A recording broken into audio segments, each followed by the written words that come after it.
Hello everyone.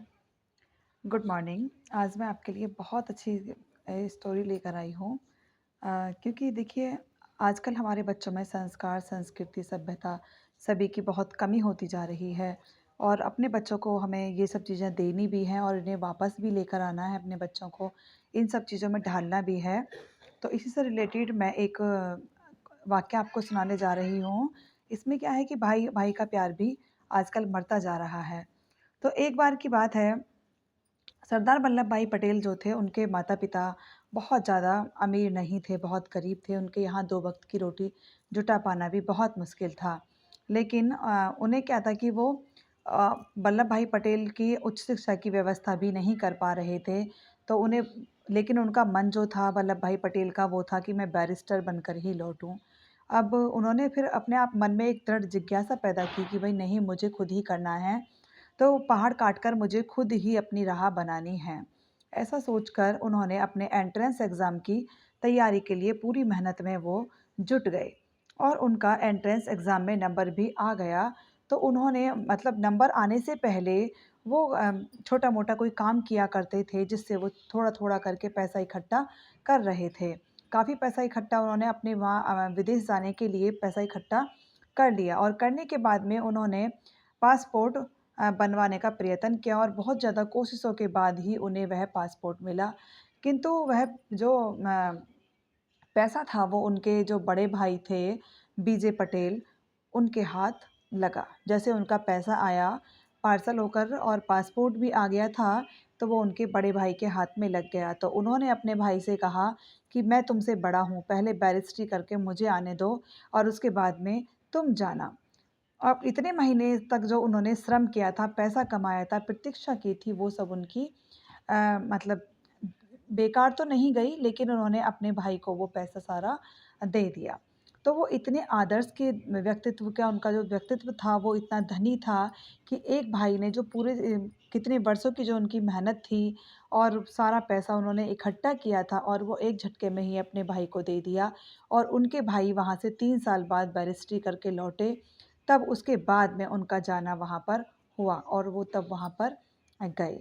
तो एक वाक़या तो ये है हमारे सरदार वल्लभ भाई पटेल का, और मैं एक कहानी आपको बताने जा रही हूँ दयालुता चित्तरंजन दास की।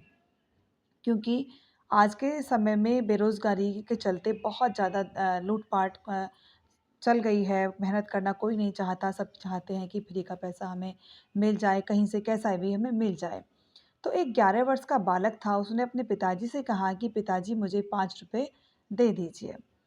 पिताजी ने कहा, "क्यों चाहिए तुम्हें ₹5? किस लिए चाहिए तुम्हें ₹5?" तो वो कहने लगा कि नहीं बस पिताजी मुझे ₹5 दे दीजिए। तो उसने कहा, उन्होंने पिताजी ने कहा चलो ₹5 माँग रहा है दे दो, लेकिन उस टाइम पे ₹5 भी एक बहुत बड़ी कीमत हुआ करती थी। लेकिन उन्होंने ₹5 तो पिताजी ने दे दिए।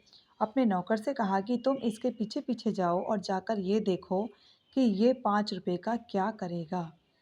तो अब बच्चा आगे-आगे था, नौकर पीछे-पीछे था और वह बालक जो था, वो थे हमारे चित्तरंजन दास जी। तो उन्होंने जब जाकर देखा नौकर ने, तो उन्होंने क्या किया था कि उनका एक मित्र था, बहुत गरीब था, उसके पास किताबों की व्यवस्था वो नहीं कर पा रहा था। तो उस बच्चे ने अपने वो ₹5 देकर दुकान वाले को उसको सारी किताबें दिलवाई थीं, जिससे कि वो बच्चा भी पढ़ सके। तो जब नौकर घर पर आया, तो आकर नौकर ने सारी बात बताई। वो कहने लगा कि ₹5 में आपके बेटे ने कोई गलत काम नहीं किया है। उसके ही स्कूल का एक विद्यार्थी है जो उसी के साथ पढ़ता है और उसकी माता के पास में इतने पैसे नहीं हैं कि वो उसे अब इस क्लास में पढ़ा सकें। तो वो पढ़ाई छोड़ने के लिए बोल रहा था। तो हमारे बेटे ने उसको ₹5 से ही किताबें दिलवाई और उसको आगे उसकी पढ़ाई जारी करने में उसकी मदद की है। तो आगे चलकर उनकी यह प्रवृत्ति पूरे विश्व में, पूरे देश में, पूरे जहान में प्रसिद्ध हुई और उन्होंने ऐसे ही कितने ही विद्यार्थियों की सहायता करके उन्हें पढ़ाया और उन्होंने अनाथ बच्चों की भी नियमित रूप से उन्हें सहयोग दिया था और उन्होंने जीवन पर्यंत इस तरह के बच्चों की मदद की और उन्हें पढ़ाकर बहुत आगे बढ़ाया और जब तक वो इस दुनिया में रहे, अपने पैसे से वो दुनिया की मदद करते रहे। तो इस तरह के बच्चों की आज भी बहुत ज़रूरत है, क्योंकि आज के बच्चों ने खुद के खर्चे इतने बढ़ा लिए हैं कि वो अपने खर्चे ही पूरे कर लें, दूसरे के बच्चों की तो क्या मदद करें।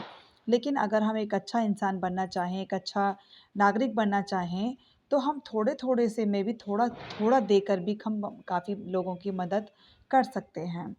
अगर मेरी कहानी अच्छी लगती है तो प्लीज़ मेरे चैनल को सब्सक्राइब कीजिएगा और लाइक भी कीजिए, कमेंट कीजिए और शेयर कीजिएगा। Thank you and have a nice day.